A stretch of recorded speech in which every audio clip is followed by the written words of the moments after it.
메리 크리스마스. 예수님이 이 땅에 오셨습니다. 저와 여러분을 위해 2000년 전에 이 땅에 오신 예수 그리스도를 우리 환영하고 기뻐하고 또 감사합니다. 그리고 오늘도 예배 오신 여러분들을 우리 예수님 이름으로 축복합니다. 함께 기도하겠습니다. 하나님의 아들이 육신을 가지고 이 땅에 내려오셨습니다. 그것은 하나님의 사랑이었고 우리를 향한 하나님의 애정이었습니다. 예수 그리스도를 통해 하나님의 사랑을 깨닫고 또 하나님의 자녀다운 삶을 우리도 살아낼 수 있게 하여 주시옵소서. 이 성탄절에 세상이 혼탁하고 사회가 혼란스럽고 분주하며 예수 그리스도에게 집중할 수 없는 상황이 되었다 할지라도 그 가운데도 여전히 계시는 예수님을 통해서 우리가 소망 얻기를 원합니다. 세상은 늘 암담했습니다. 세상은 늘 불완전했습니다. 그러나 완전하신 하나님의 아들을 통해 우리가 평강을 얻고 이 땅 가운데 하나님의 뜻이 이루어지는 일이 있게 하여 주옵소서. 예수님의 이름으로 기도합니다. 아멘. 우리에게 주시는 하나님의 말씀은 마태복음 2장입니다. 2장 1절에서 12절까지의 말씀을 같이 나누겠습니다. 마태복음 2장 1절에서 12절입니다.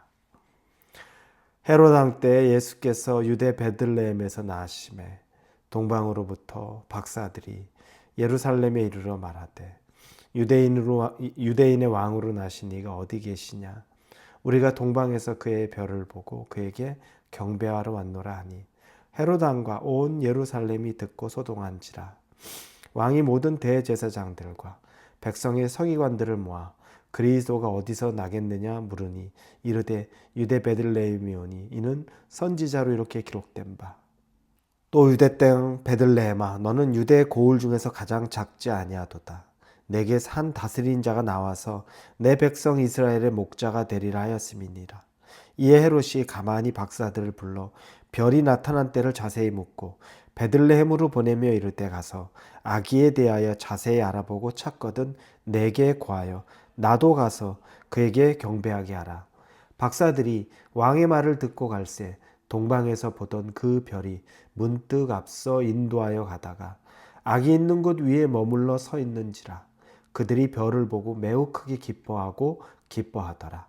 집에 들어가 아기와 그의 어머니 마리아가 함께 있는 것을 보고 엎드려 아기께 경배하고 보배압을 열어 황금과 유향과 모략을 예물로 드리니라.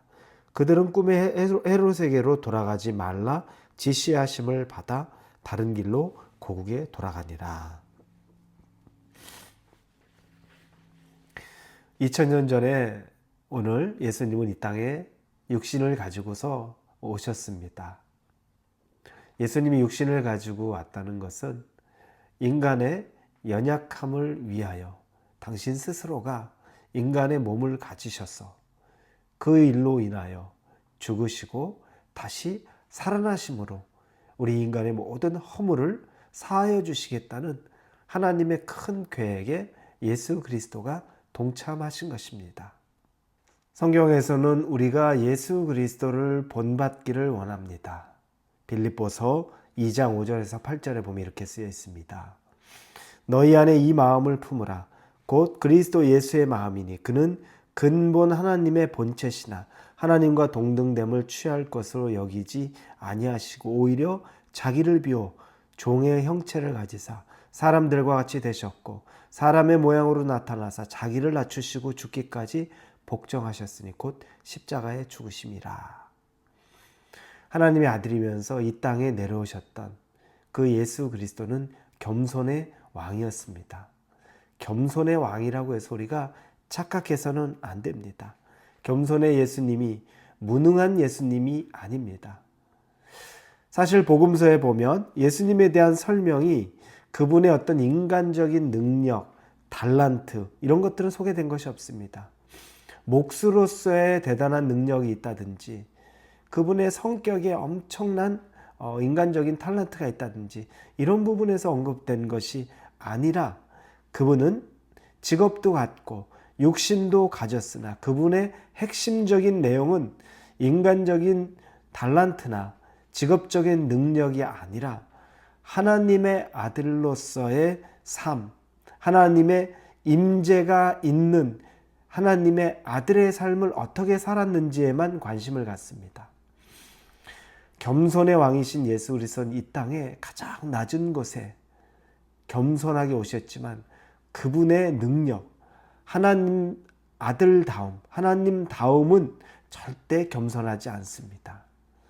세상적으로는 볼 것 없는 것 같았어도 그분은 철저하게 하나님의 자녀다움의 권세와 권능이 있었던 겁니다.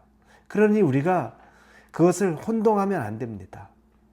겸손의 왕이 왔다고 이 세상에서 아무것도 아닌 것처럼 바보처럼 산 것이 아니라 세상의 직업적인 것으로는 별것 없다고 느꼈을지 몰라도 하나님의 자녀다움에 있어서의 그 능력은 어느 것 하나 부족함이 없었다는 것입니다. 그게 바로 예수님의 모습입니다. 그리고 또 예수님은 이 땅에 오시면서 겸손의 왕과 더불어 사랑으로 이 땅에 오셨습니다. 하나님이 인간을 사랑하는 마음으로 당신의 독생자를 이 땅에 인간으로 보내셨습니다.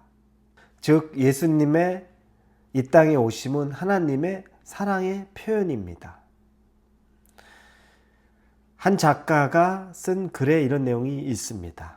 그 사람은 독일인인데 하이네라는 사람입니다. 사랑에 미친다라는 말은 중복된 말이다. 사랑이란 이미 미친 상태이다. 이런 말을 글에 썼습니다. 사랑에 미치다. 우리 이런 말 들어본 적이 있죠. 그런데 이건 이미 중복된 의미를 가지고 있다는 거죠. 이미 사랑은 미쳐 있는 상태라고 말합니다.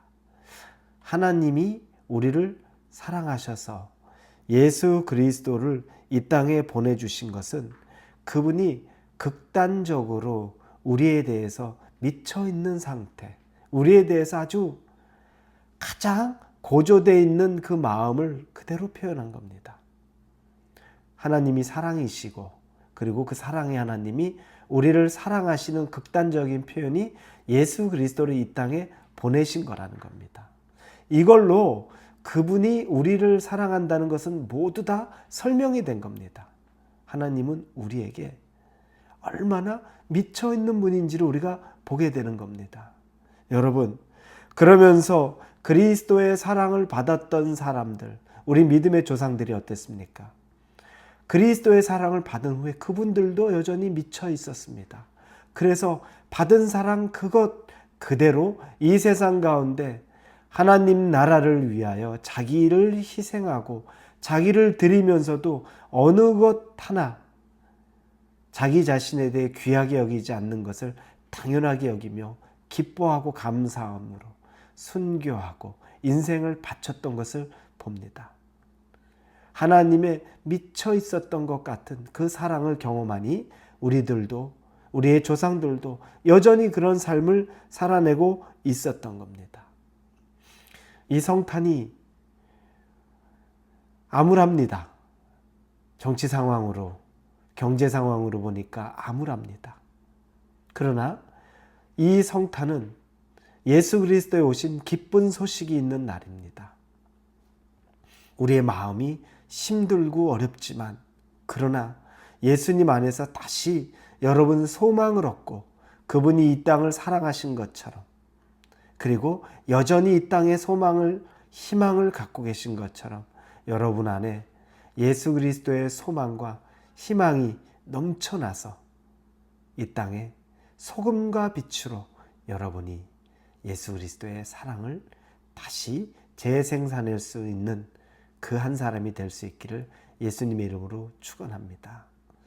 우리를 위하여 2000년 전에 이 땅에 당신의 아들을 보내주신 우리 하나님 앞에 감사를 드립니다. 그리고 하나님의 아들이면서도 기꺼이 낮고 낮은 몸으로 이 땅에 오셔서 우리를 사랑하신 우리 예수 그리스도께 감사와 찬양을 드립니다. 우리 같이 기도하도록 하겠습니다. 하나님 아버지 감사합니다. 우리를 위해 이 땅에 오신 예수 그리스도의 사랑에, 그리고 그 아들을 보내주신 아버지 하나님의 사랑에, 그리고 예수 그리스도의 부활 이후에 이 땅에 새롭게 오신 성령님의 사랑에 감사드립니다. 그 사랑에 우리도 받은 사랑 이 세상에 전하며 살게 하여 주옵소서. 예수님의 이름으로 기도합니다. 아멘.